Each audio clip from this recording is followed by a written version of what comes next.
Thank you for joining us. My name is Bev Lewis, and today we're going to be talking about how separation and divorce affects the child from the perspective of a family lawyer that works with children.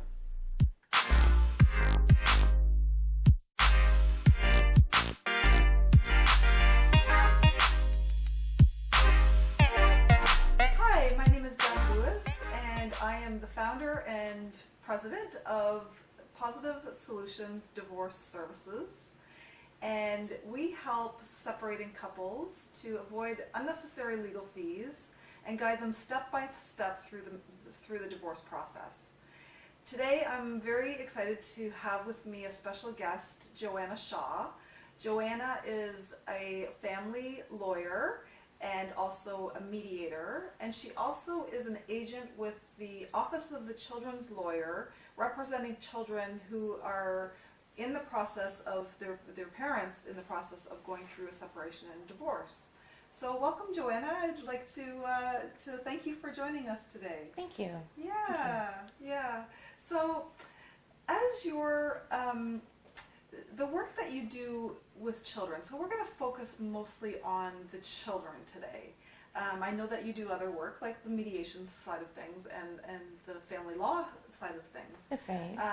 But from your perspective as an agent with the Office of the Children's Lawyer, you work primarily with the children. That's right. So that they can have a voice through, I'm guessing, more of an adversarial separation. So parents that are going through a separation that just can't come to an agreement with respect to the children, you will go and speak with the children and right. kind of get an idea of what their needs are, what their desires are.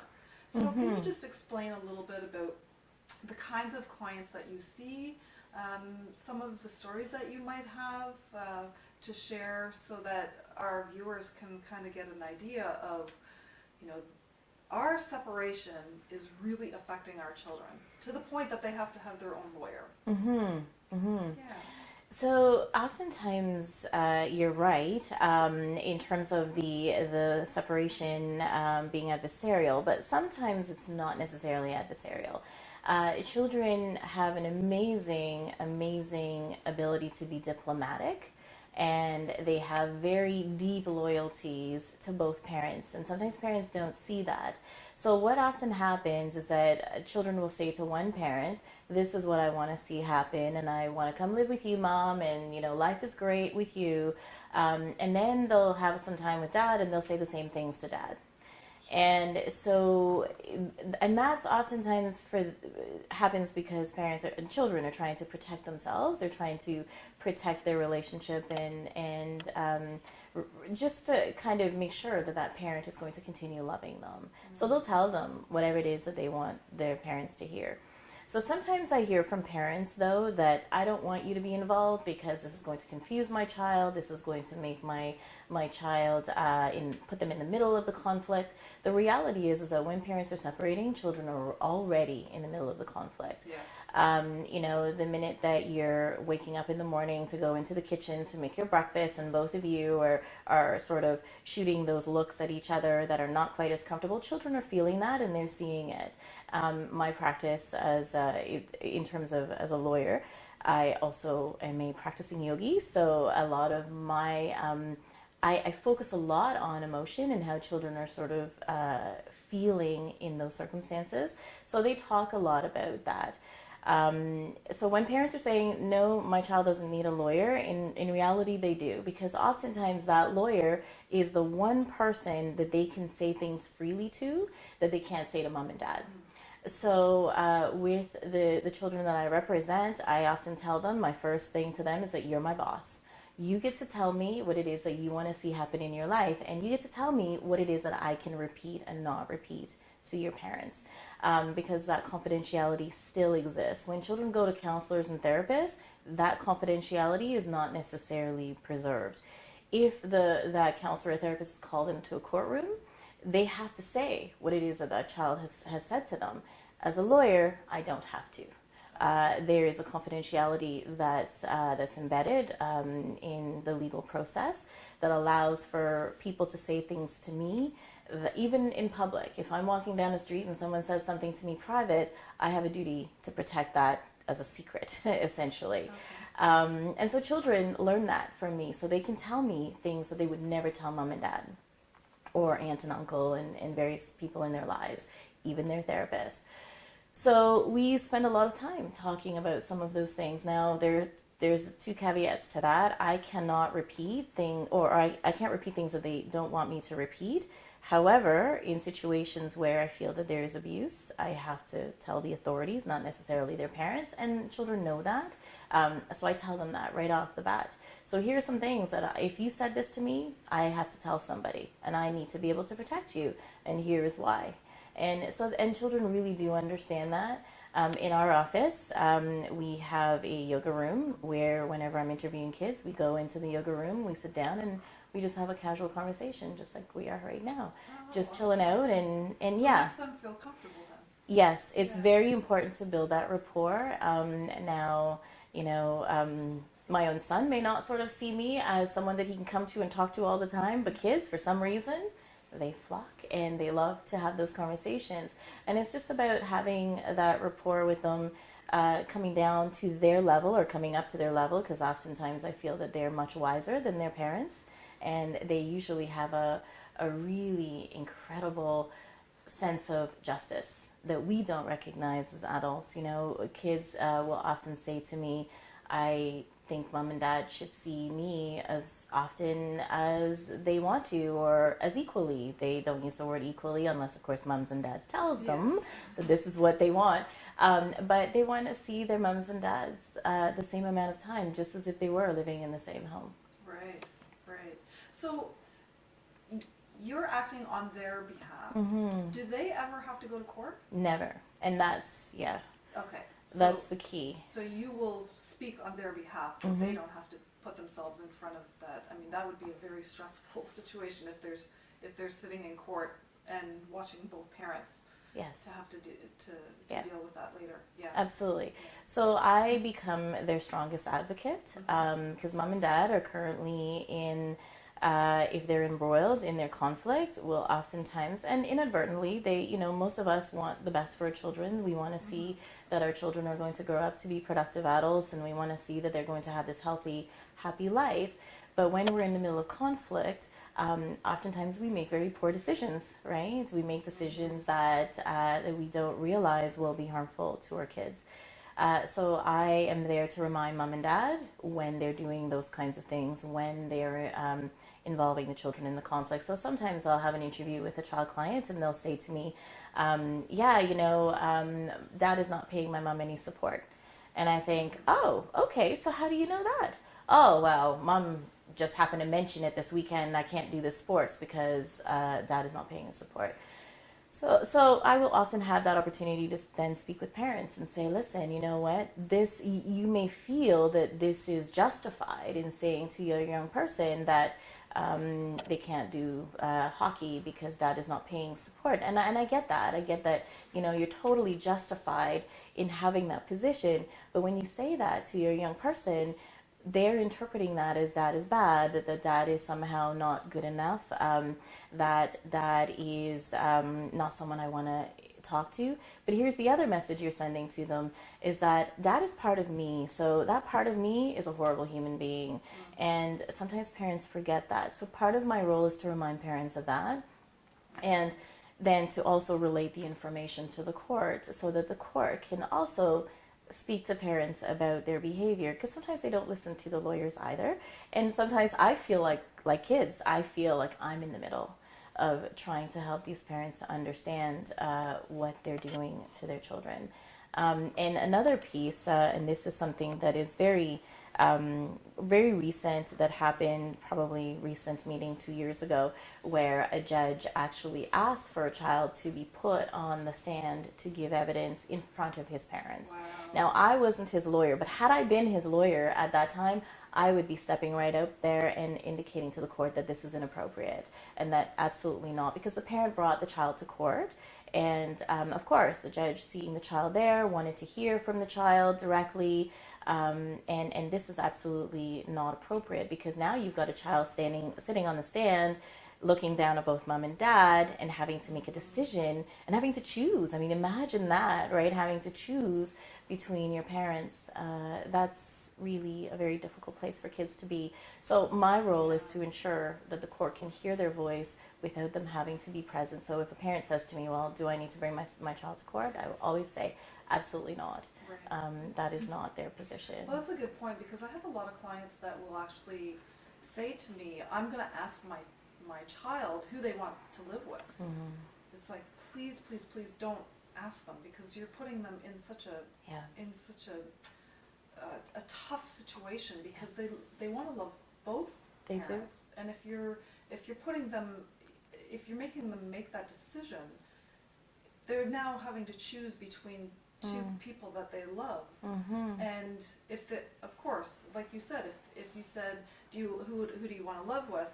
The child's going to say, well, I want to live with you. But then on the other side, they want to live with the other parent when that parent asks. Absolutely. So it's a very difficult situation for a child to be put into. Mm-hmm. Imagine having to choose between your two best friends. Yeah. You know, or even between your husband and a child, you know, and your child. It's a very difficult decision to make, and children are they're no less in that difficult space when you give them, when you're telling them that this is the choice you need to make. You cannot love us both. You can only be in this space or that space. As a children's lawyer, I never ask children where they want to live. Oftentimes they will just automatically tell me, and that's okay. But my first question to them, or my questions typically, are centered around, tell me about mom and dad. How much fun do you have with them? Help me to understand, when you're at mom's, what do you do there? And when you're at dad's, what do you do there? Wow, it sounds like you have a lot of fun in those places. Help me to understand what you would like to see change. Is there anything different? And then they'll say to me things like, oh yeah, you know, I want to spend more time with mom, or I want to spend more time with dad. And then in some situations, children will outright say, no, I would prefer to live at my mom's, because guess what? I have all my friends in that neighborhood, because they've always lived there, or they're going to the same school. They don't want to change things, because change for children, especially in a separation, can be very difficult. So when you're changing their schools, because now they have to go live with another parent in another jurisdiction or another space, it becomes very difficult for them. Mm-hmm. So that change is very, very challenging. So yeah.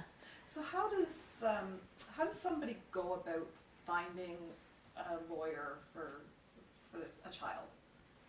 So if there's a matter before the court, if it's already in litigation and there's an application and you're now in front of a judge makes the order. So when the judge makes the order, that order is then sent to the main office in Toronto, the Office of the Children's Lawyer, and they then appoint a lawyer in your area.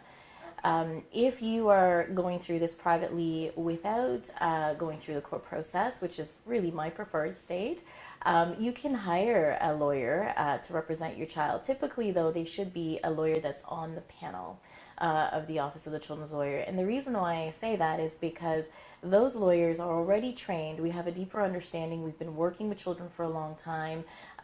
We understand the principles around resolution. We are very resolution focused, because we know and understand deeply that when there is no resolution between the parents, our children are caught in the middle. And because we've been interviewing children for so long, we have that experience already. So you're better off asking for a lawyer who is already in the Office of Children's Lawyers panel. You would be paying them privately, because there isn't a court order, and so that the office does not pay the lawyer directly.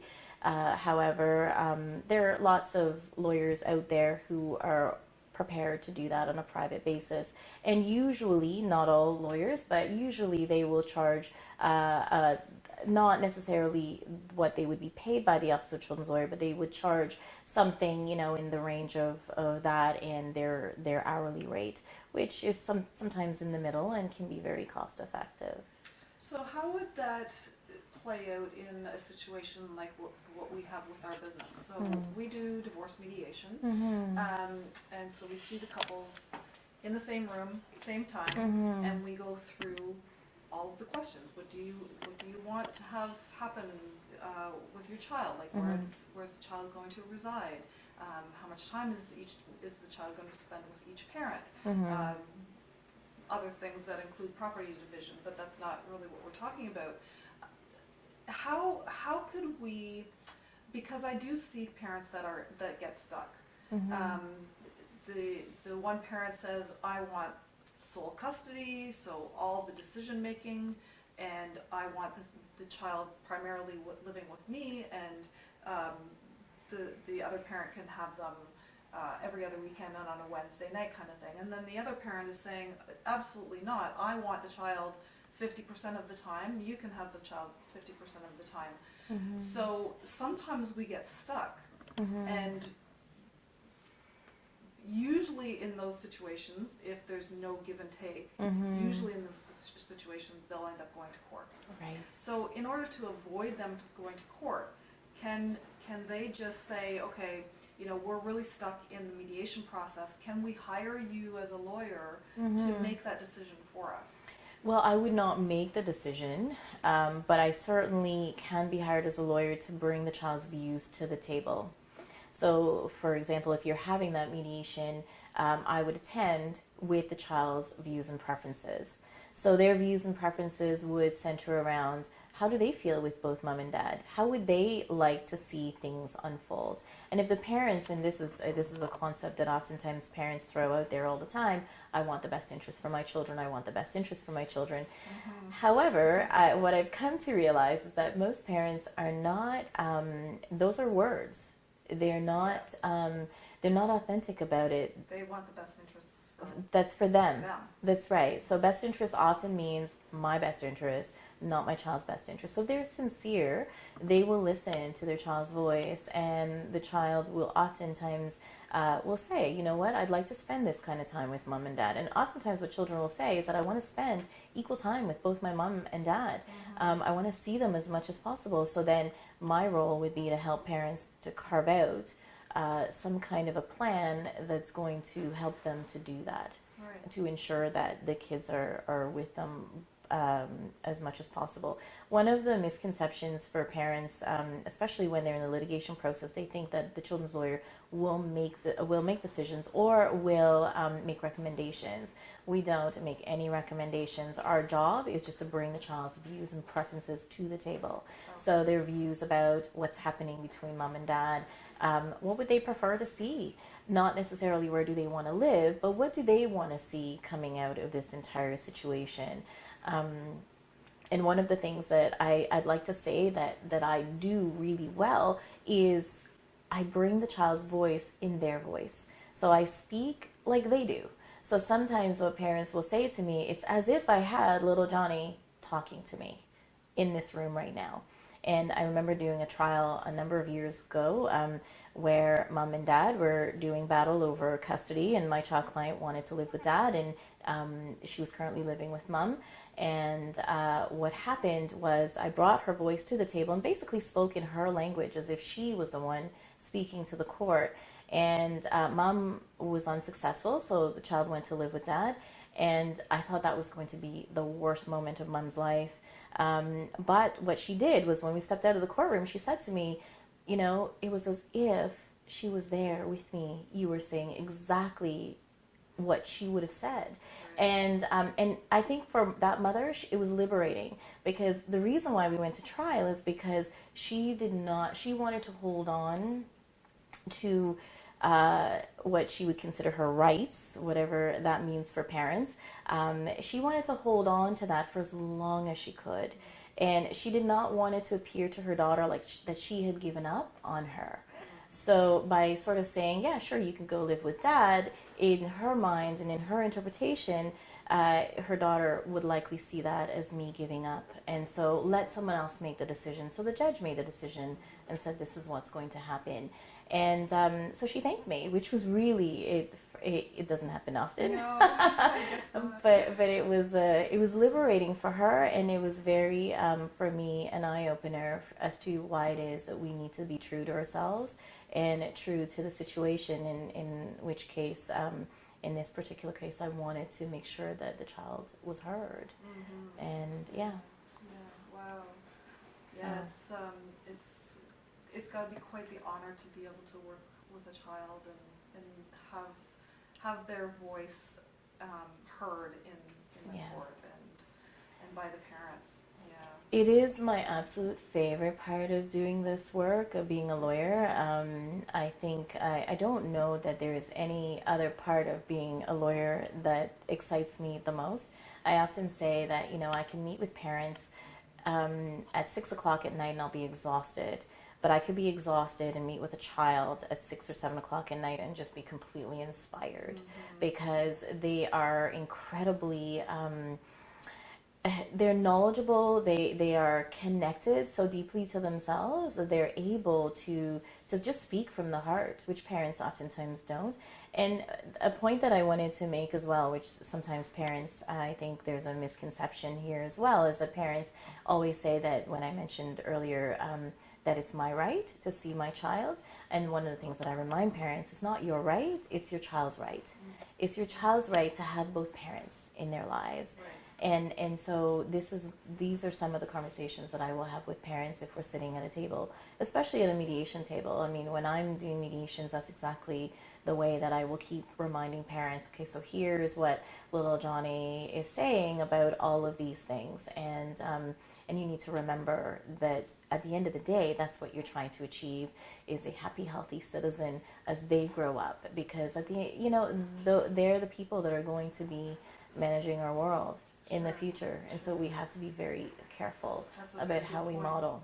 That's a very good point, because they're going to model after their parents. And if their parents have had a nasty adversarial divorce, then that's what they know and that's what they've learned. So if they have to go through that as well sometime in the future, that's what they're going to do with their families. Right. And yeah, very, very good point. That's right. So what advice would you give to parents that are going through a separation? Breathe. Yes. Breathe. Yes, breathe. And take moments to step back and really look at what it is that you want to see happen for your children. How do you want them to grow up? Do you want them to grow up learning how to handle conflict? And one of the things that I've learned in my practice of yoga and meditation is this separation and divorce is actually a very magical opportunity to show your children how to resolve conflict, because there will be conflict in their lives. Throughout their lives, there's conflict in school, there's conflict as they grow up, there's conflict with their partners, in their employment. How do you want them to manage that? And you get this brilliant opportunity to model it for them. Well, it's really wonderful to know that children have a voice, because I know that there are a lot of children out there that kind of get lost in the shuffle. And it can be very devastating time for some, especially with the parents being very adversarial and not being able to speak to each other and having a lot of anger towards each other. So it can be very difficult for a child.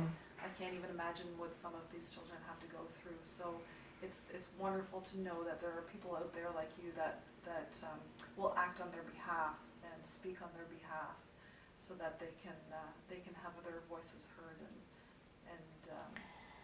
and it's important with the parents, they need to retain counsel that also remembers that and can remind them of that. That's a big part of the firm that I'm practicing in, is that's what I teach my lawyers, is that you need to be conscious of that aspect. Never forget why you're doing this. And that's a very good point, because there are a lot of lawyers out there that are very, very adversarial, and they want to get their clients into court because that's how they make their money, that's how they've been trained.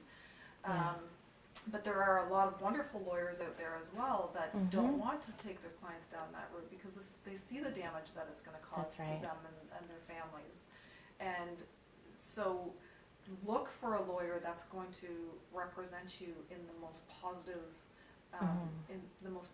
way, so that you can enlightened way, so that you can go through that process of separation with a positive attitude and come out on the other end with having a better experience. Mm-hmm. Yeah. Mm-hmm. Well, thank you so much, Joanna, for joining me today. I really appreciate you coming in and talking to us about your role as an agent with the Office of the Children's Lawyer, and Thank you. it's wonderful that our viewers can now see that there are people out there like you that are there to help. Thank you. Yeah, you're very Thank you. welcome. Thanks for coming.